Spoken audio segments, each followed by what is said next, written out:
우리는 요즘 수요일에 성경 한 권을 정해놓고 이제 매주 목사님들이 돌아가면서 강해 설교를 하고 있습니다. 그래서 주보를 보면 그 해당 설교에 대한 제목이 기입되지는 않는데요. 아마 다른 목사님들도 그러시겠지만 저는 제목이 없으면 설교를 쓸 수 없는 사람이어서 공개하진 않지만 늘 제목을 이렇게 붙여놓곤 합니다. 저는 오늘 이 말씀을 준비하면서 오늘 설교의 제목을 결정을 미루면 위험하다라고 붙여보았습니다. 어떤 결정을 미루면 위험한지 함께 살펴보고 그것을 또 깨닫고 함께 나눌 수 있는 그런 은혜가 오늘 이 시간 있기를 소망합니다. 오늘 말씀을 보면 벨릭스 총독 앞에 바울이 서 있습니다. 이 당시에 이제 법정에 서서 판사 앞에 선 이 사람이 자신을 변호할 때 하던 공통적인 특징이 있었습니다. 그거는 앞에 있는 재판장을 높여주는 헌정사를 드리는 것이었습니다. 10절을 보면 이렇게 말을 합니다. 당신이 여러 해 전부터 이 민족의 재판장 된 것을 내가 알고 내 사건에 대하여 기꺼이 변명하나이다 라는 기록이 있는데, 이것을 좀 더 쉽게 지금 우리식의 표현으로 바꾸자면 예전부터 당신이 우리를 위해 이렇게 힘써주고 있었음을 정말 잘 알고 있습니다. 그리고 당신은 공명정대하게 정의롭게 판결을 내리고 우리 민족들을 도와주고 있었음을 내가 잘 알고 있습니다. 그러니 지금 내가 하는 이 변호도 잘 들어주시기를 부탁드립니다 라는 그런 뜻입니다. 그러니까 이 당시에 사람들은 자신을 변호하기 전에 앞에 있는 그 법정관에게 내 변호를 공명정대하게 잘 들어달라는 부탁과 함께 그가 잘 해오고 있었음에 높여주는 그런 고백들을 했습니다. 그렇게 내려왔던 관습처럼 바울은 벨릭스 총독에게 헌정사를 바치며 자신을 변호하기 시작을 합니다.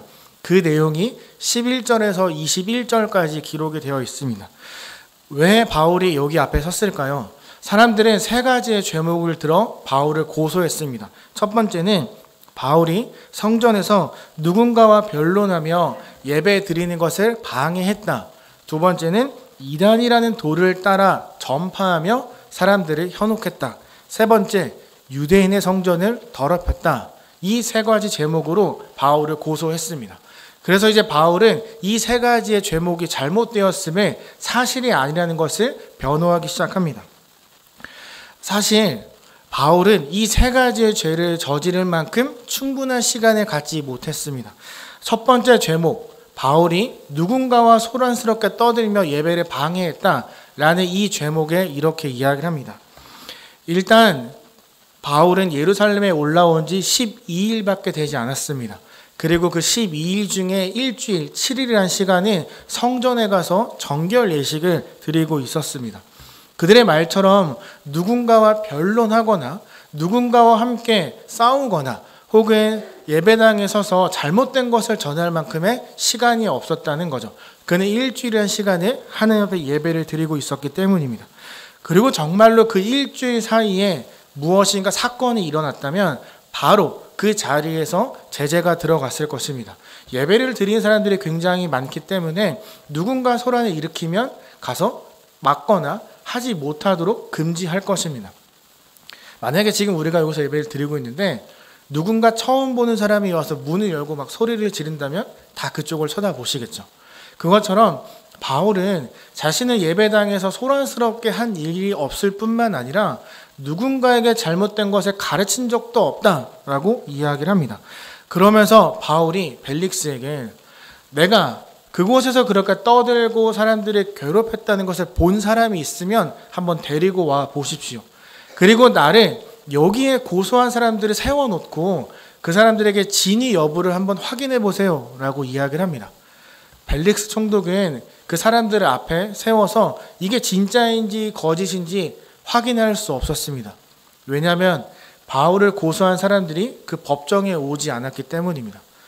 그들은 바울을 고소만 해놓고 아무런 관심도 신경도 쓰지 않고 있었던 거죠. 19절에 보면 그 누구도 법정에 나오지 않았다라고 이야기를 합니다. 그리고 그 전 23장 30절을 보면 천부장 루시아가 벨릭스에게 이렇게 편지를 보냅니다. 바울을 고소한 이들이 직접 그곳에 가서 변론할 것입니다. 그러니까 벨릭스는 그 사람들을 기다렸겠죠. 이 사람들이 올 거라는 그런 소식을 들었으니 모두가 기다렸을 겁니다.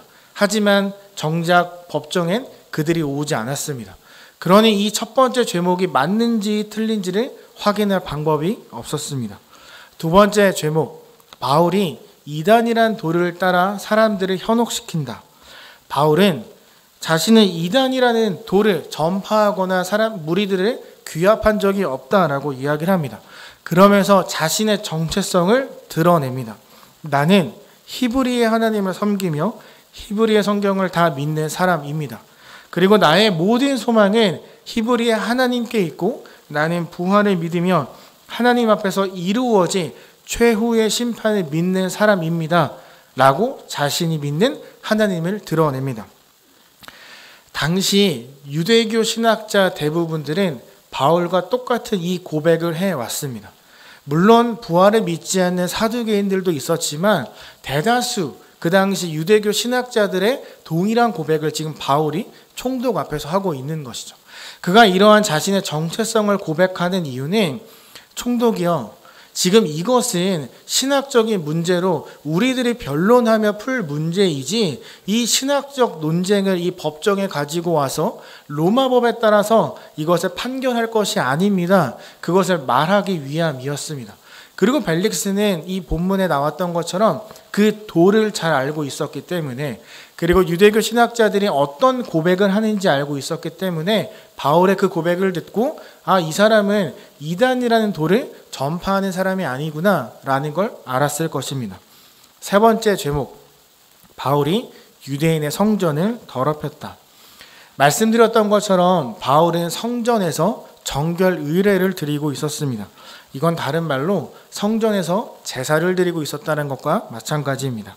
17절을 보면 바울이 여러 해 만에 내가 내 민족을 구제할 것과 재물을 가지고 왔다라고 말합니다.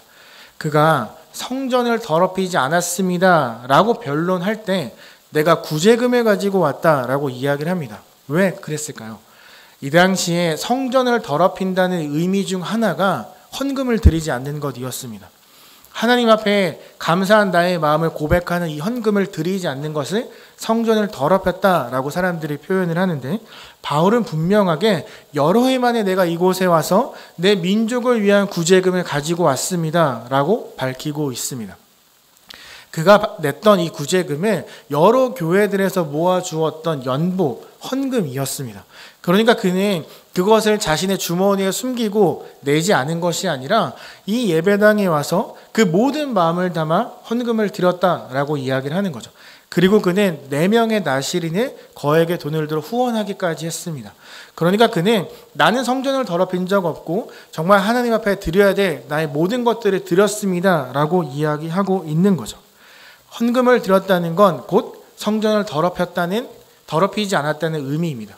그러니까 이 세 가지 죄목을 바울이 변론하고 변호하는데 벨릭스 총독이 듣고 죄가 없구나 라는 것을 알게 됩니다. 그러면 바로 무죄 선언을 해야 되는데 벨릭스 총독이 무죄 선언을 하지 않습니다. 이 사람은 죄가 없다는 걸 분명히 알았는데 정식적인 판결을 연기시킵니다. 우리 22절을 한번 볼까요? 거기에 보면 벨릭스가 이 도에 관한 것을 더 자세히 아는 고로 연기하여 이르되 천부장 루시아가 내려오거든 너희 이를 처결하리라 라고 말합니다. 당시 로마에는 이 법정관이 할 수 있는 여러 가지 원칙들 중에 암폴리우스라는 원칙이 있었습니다. 이것은 무죄함을 알지만 다른 이유를 들어 최종 판결을 무기한 연기시키는 것을 이야기합니다. 어떤 정치적인 이유 혹은 개인적인 사유 등으로 정말 확실한 판결을 내릴 수 있는데도 불구하고 연기시키는 것을 말합니다. 벨릭스는 바울의 무죄함을 알았습니다. 하지만 천부장 루시아가 내려올 때까지 라고 말하며 이 판결을 연기시킵니다. 그리고 백부장에게 이렇게 이야기를 합니다. 23절입니다. 바울을 지키되 자유를 주고 그의 친구들이 그를 돌보아 주는 것을 금하지 말라. 여러분 좀 이상하지 않으신가요? 아직 판결을 내리지 않았어요. 그럼 이 사람은 죄가 있던 없던 그냥 죄인, 기소된 사람의 모습이에요. 근데 그 사람에게 자유를 주고 지켜주라 라고 이야기를 합니다. 좀 모순될만 같아 보이지 않으십니까? 죄를 판결하지 않았다면 그 모습은 기소된 모습이기 때문에 감옥에 넣어두는 것이 마땅한데 그를 지켜주고 보호하고 자유를 주라라고 이야기를 합니다. 그리고 벨릭스는 이 판결을 무려 2년이나 연기시킵니다. 그러니까 무죄가 확실함에도 불구하고 계속 판결을 유보하고 있는 거죠. 무죄를 선언하면 깔끔하게 끝날 일을 왜 2년이나 시간 동안 유보시켰을까요? 벨릭스는 그 일대를 다스리는 총독입니다. 다른 말로 이야기하면 정치가입니다. 그러니까 그는 바울을 살려주고 2년이나 시간 동안 판결을 질질 끌었던 이유는 27절 하반절의 말씀처럼 유대인들의 마음을 얻기 위해서였습니다. 다른 말로 정치적인 목적이 있었다는 거죠. 만약에 그가 바울은 죄가 없다, 고소된 내용을 하나도 입증할 수 없다 라고 판결을 내리고 내보냈다면 그를 고소했던 사람들이 들고 일어섰을 것입니다. 당신이 판결 내리지 않으면 우리가 로마 황제에게 말하겠습니다 라고 말하며 이 일을 더 크게 확장시킬 수 있었습니다. 그리고 이 바울을 고소했던 사람들이 물론 식민지에 있던 사람들이긴 했지만 나름의 영향력과 힘들을 갖고 있었던 사람들이었기 때문에 벨릭스는 여러 곳에서 강한 압박을 받을 수 있었습니다. 그리고 만약 바울에게 죄가 있다라고 판결을 내린다면 지금 드러내진 않았지만 바울을 지지하는 사람들, 또 평화를 원하는 사람들이 또 다른 종류의 압박을 벨릭스에게 가할 수 있었습니다. 벨릭스는 사실 모두에게 인정받는 리더는 아니었습니다. 왜냐하면 자신의 마음에 따라, 감정에 따라 누군가를 괴롭히고 죽이거나 유대인들의 재산을 막 강탈해왔던 적이 많았기 때문에 그는 어떤 판결을 내리든지 간에 자신에게 정치적인 타격이 올 거라고 생각했습니다. 그래서 그는 섣부르게 바울에 대한 판결을 내릴 수 없었던 거죠. 저는 이 바울의 무죄함을 알았지만 정치적인 이유로 그것을 선언하지 못한 벨릭스의 모습을 볼 때 떠올랐던 한 사람이 있었습니다. 저도 여러분도 그 사람을 너무나 잘 알고 있고 우리가 매주 외우는 한 신경에 등장하는 사람입니다. 우리가 그 사람이 어떤 일을 했는지 잘 알지 못해도 그 사람의 이름은 분명히 기억하고 있습니다. 누구일까요? 바로 총독 빌라도입니다. 예수님을 십자가에 매다는데 아주 큰 역할을 한 사람이죠. 빌라도 역시 벨릭스처럼 내 앞에 있는 이 사람이 무죄라는 것을 알았습니다. 고소된 내용 중에 맞는 것이 단 하나도 없다는 걸 알고 있었습니다. 그리고 실제로 빌라도는 사람들 앞에서 이 사람은 무죄하다라고 외쳤습니다. 공개된 상황 속에서 모든 사람들에게 죄가 없다라고 외쳤습니다. 하지만 유대인 그리고 제사장, 종교인들 넘어간 수많은 군중 앞에 자신의 판결을 뒤집고 모두가 보는 앞에서 예수님을 공개적으로 처형하라고 말했습니다. 물론 벨릭스는 바울을 처벌하라고 말하진 않았습니다. 하지만 두 사람에겐 공통점이 있습니다. 그건 자신의 위치에서 해야 하는 일을 올바르게 하지 않았다는 것입니다. 자신이 알고 있는 그 확실한 것에 대해 판단을 하지 않고 유보하고 미루는 행위를 하며 모든 최종 이 결정, 이것들을 다 다른 사람에게 미루었습니다. 결정권을 갖고 있는 자가 최종 판단을 유보하는 건 바른 지도자의 모습은 아닐 겁니다. 물론 어쩔 수 없는 부분도 분명히 있습니다. 결정권자의 말 한마디가 굉장히 큰 힘이 있기 때문이죠. 저는 한창 총신 신대원이 불의한 일로 시끄러울 때 전도사님들의 대표하는 원우 회장으로 있었습니다. 참 힘들고 모진 시간이었지만 그때 저는 누군가를 대표하는 것이 참 어렵다는 걸 많이 느꼈습니다. 1,500명이나 되는 전도사님들의 대표가 된다는 건 생각보다 쉽지 않았고 제가 하는 말 한마디에 파급력이 크다는 걸 그때 깨달았습니다. 불의한 일 때문에 많은 기자들이 전화가 왔고 제가 한 이야기가 여러 곳의 인터뷰가 기사화돼서 나가는 것을 보면서 앞에서 어떤 것을 결정하고 말하는 것이 정말 어렵다는 것을 그때 정말 뼈저리게 배우게 되었습니다. 그래서 저는 벨릭스의 이 모습이 어느 정도 이해는 됩니다. 대중의 시선을 의식해야만 했고 나의 말 한마디가 어떤 영향을 줄지 몰랐기 때문에 조심스러워하는 그의 마음은 어느 정도 이해할 수 있습니다. 하지만 아무리 그렇다 해도 최종 결정권자는 결정을 하고 그것에 대해 확실하게 이야기하고 자신이 그것을 책임져야만 합니다. 최종 판단을 유보하고 그런 모든 결정, 그런 모든 책임을 다른 사람에게 돌리는 건 바른 지도자의 모습이 아닐 거라 전 생각합니다. 모든 것들을 유보한 이 벨릭스가 자신의 아내 유대인 드루실라와 함께 바울을 불러 예수님에 대해 묻습니다. 바울은 벨릭스에게 딱 세 가지만 이야기했습니다. 의, 절제, 그리고 장차 다가올 심판에 대한 이야기를 했습니다. 근데 이 이야기를 들은 벨릭스가 굉장히 불편해하고 두려워하기 시작을 합니다. 바울이 최종 판단을 유보하고 책임지지 않는 벨릭스를 향해 진정한 리더는 정의와 공의를 실천하는 삶을 살아야 한다라고 분명하게 말했기 때문입니다. 바울은 사실 그를 저격해서 너가 이렇게 하지 않았어 라고 말하진 않았습니다. 단순히 성경이 말하는 의, 절제, 그리고 장차 다가올 심판에 대해서 말했을 뿐입니다. 근데 벨릭스가 그걸 듣고 굉장히 불편해했습니다. 왜냐하면 그가 말한 이 모든 것들이 그의 지금 상황을 다 대변하는 것이었기 때문입니다. 이것을 공의롭게 정의롭게 당신이 드러내야 될 위치에 있는데 당신의 삶은 그러지 않았다는 것을 지금 벨릭스가 깨달은 거죠.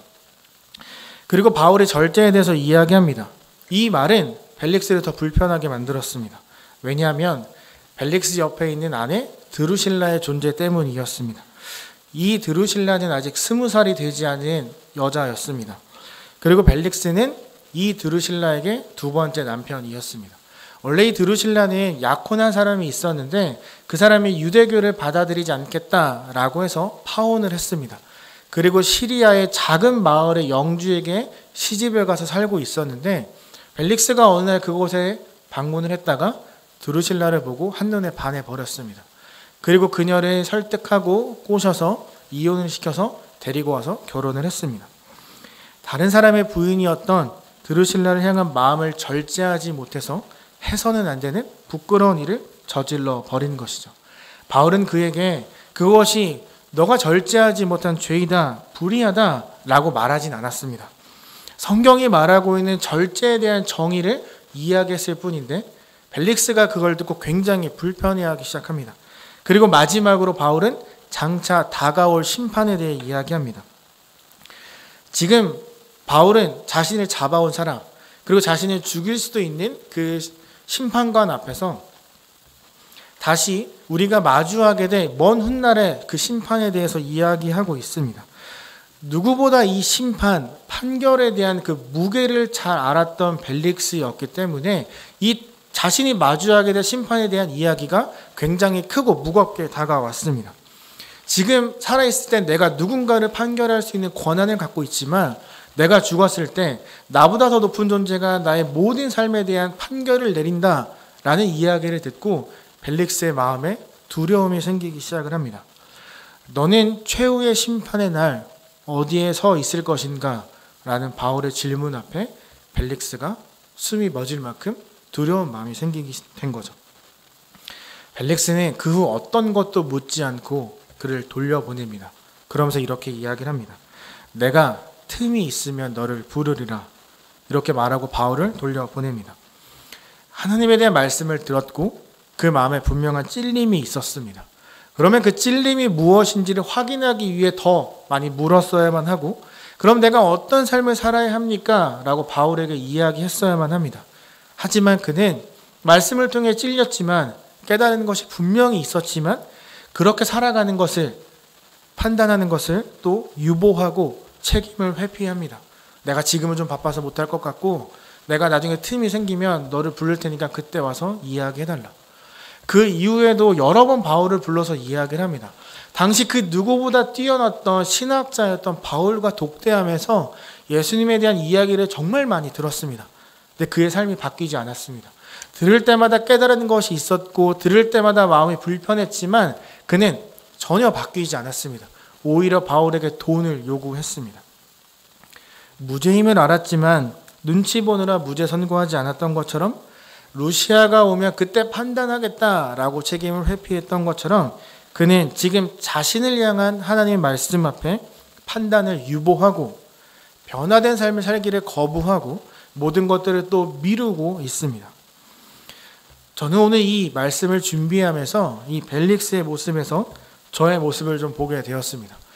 저도 벨릭스처럼 말씀을 통해 분명 깨닫는 것이 있고 어떻게 살아야 되는지 너무나 잘 알고 있는데 그렇게 살지 못하고 있고 바쁘다 혹은 피곤하다라는 여러 가지 핑계로 내 마음속에 일어나는 그러한 변화를 거부하고 있는 저의 모습을 발견했기 때문입니다. 예수님께서 하나님 곁으로 가시면서 우리에게 성령을 보내주신 이유는 말씀 앞에 나의 삶을 돌아보고 깨닫고 돌아서도록 하기 위함이었습니다. 그러니까 깨닫는 것으로 끝나는 것이 아니라 그 깨달음을 어떻게 삶에 적용시키고 살아갈 수 있을지를 성령님이 우리와 함께하며 도와주고 계신다는 거죠. 너무나 잘 아는 성령님의 일하심이지만 저도 어쩌면 여기 계신 여러분들도 그러한 성령님의 일하심을 스스로 제한하고 또 막아버릴 때가 있지 않을까 생각합니다. 사랑하는 제2가족 여러분, 여러분은 어떠십니까? 하나님의 말씀, 진리 앞에 늘 나를 돌아보고 깨닫는 은혜대로 살아가기 위해 몸부림치고 계십니까? 깨달은 것을 깨닫게 해주신 그 은혜를 삶에 적용하며 살아가는 것을 자꾸 미루면 어떤 일이 일어나는 줄 아십니까? 첫 번째, 자꾸 미룰수록 마음이 완고해집니다. 마음이 딱딱하게 굳어갑니다. 말씀을 듣고 깨닫는 것이 분명히 있었는데 그것을 내 삶 가운데 실천하지 않는다면 둔감해집니다. 말씀이 별로 대수롭지 않게 여겨지게 되는 거죠. 말씀에 대해서는 너무나 잘 알고 하나님에 대한 지식이 내 머릿속에 가득 찰지 몰라도 내가 말하는 모든 것들이 신앙인의 모습처럼 보일지 몰라도 우리가 그 깨달은 대로 살아가려 하지 않는다면 우리의 마음은 겉모습과 다르게 굳어져 있거나 완고해져 있을지 모릅니다. 그래서 내 생각과 내 고집만이 맞다라고 여겨질 때도 있습니다. 우리의 마음이 계속 완고해지고 딱딱해지면 어떻게 될까요? 두려움이 사라집니다. 벨릭스가 딱 그랬습니다. 바울이 전하는 말씀을 듣고 부끄러웠습니다. 불편했습니다. 두려운 마음이 생겼습니다. 하지만 딱 거기까지였습니다. 찔린 순간 바울에게 그럼 내가 어떻게 살아야 합니까? 나에게 그 예수 그리스도의 도를 더 전해달라고 말을 해야만 했습니다. 그렇게 예수님의 그 안에 일어난 성령님의 일하심에 겸손하게 구해야만 했습니다. 하지만 그는 그렇게 하지 않았고 마음에서 일하시는 성령님의 일하심을 제한해 버렸습니다. 사랑하는 제2가족 여러분, 저도 그렇지만 여러분들도 우리 모두 벨릭스와 같지 않기를 소망합니다. 말씀을 듣거나 혹은 묵상할 때 혹은 우리가 기도할 때 깨닫고 찔리는 순간이 있다면 우리 다른 거 제쳐두고 그 순간 주목할 수 있기를 원합니다. 찔리는 것에 부끄러워하지 않아도 괜찮습니다. 숨기지 않아도 괜찮습니다. 왜냐하면 그건 나만 알잖아요. 그리고 그 찔리는 마음을 하나님은 다 알고 계시잖아요. 내가 누군가에게 가서 고백하는 게 아니라 나의 그 부끄러운 마음을 그냥 하나님 앞에 그 순간 주목하여 고백하기만 하면 됩니다. 그 찔린 것을 바로 가져와 하나님 앞에 고백하고 기도할 수 있는 그러한 용기가 저와 여러분에게 있기를 바랍니다. 그리고 그 순간에 우리가 정말로 주목해서 하나님께 드릴 수만 있다면 우리는 정말 말씀 앞에 민감한 진짜 그리스도인 신앙인의 모습으로 살아갈 수 있게 될 거라 저는 믿고 확신합니다. 두 번째, 자꾸 미루면 우리의 정신이 산만해집니다. 벨릭스는 자신의 죄를 깨달았고 자신의 삶에 예수 그리스도가 필요하다는 사실을 분명히 깨달았습니다. 하지만 그는 예수를 그리스도라 고백하는 그 결정을 또 유보했습니다. 필요한 결정을 하지 않고 또 질질 끌었습니다. 말씀을 통해 자신의 불의를 깨달았고 여전히 절제하지 못하는 그 감정을 알게 되었고 장차 다가올 심판 앞에 죄인된 모습으로 자신이 설 것을 분명히 알았습니다. 그럼 예수님을 믿고 고백함으로 그 죄를 용서받고 하나님 앞에 나아가는 그런 모습이 그에게 필요했습니다. 하지만 그는 대수롭지 않게 여겼습니다. 오히려 더 권력을 키우고 돈을 버는 것에 집중했습니다.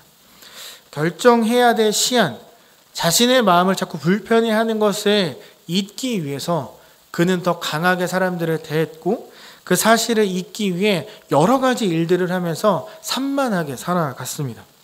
아무것도 바뀌지 않았습니다. 왜냐하면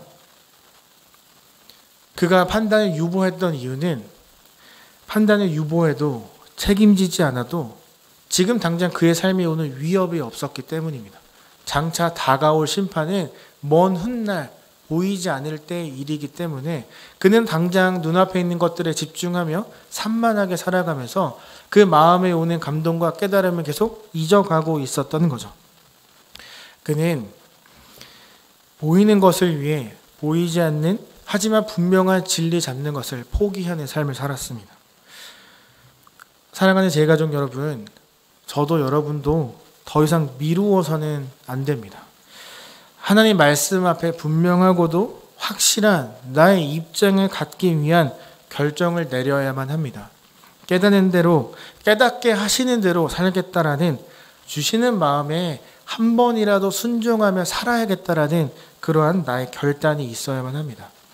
혹 벨릭스처럼 알지만 깨달았지만 마음을 주셨지만 여러 상황과 문제들로 인해서 결단하지 못하고 있었다면 그래서 나의 마음이 완고해지고 굳어지고 나의 신앙이 올바른 것으로 굳어졌거나 혹은 나의 정신이 산만해졌다면 우리 이 시간 반드시 그 마음을 고백하고 기도해야만 합니다. 더 이상 미루지 않겠노라고. 주신의 말씀대로 내가 매일 살아내지 못하고 또 넘어지겠지만 또 실패하겠지만 그럼에도 불구하고 그 주시는 마음대로 내가 단 한순간이라도 순종하며 살게 해달라고 우린 이 시간 기도해야만 합니다. 하나님은 우리에게 불가능한 걸 가능하게 만들라는 그런 어려운 요구를 하지 않으십니다.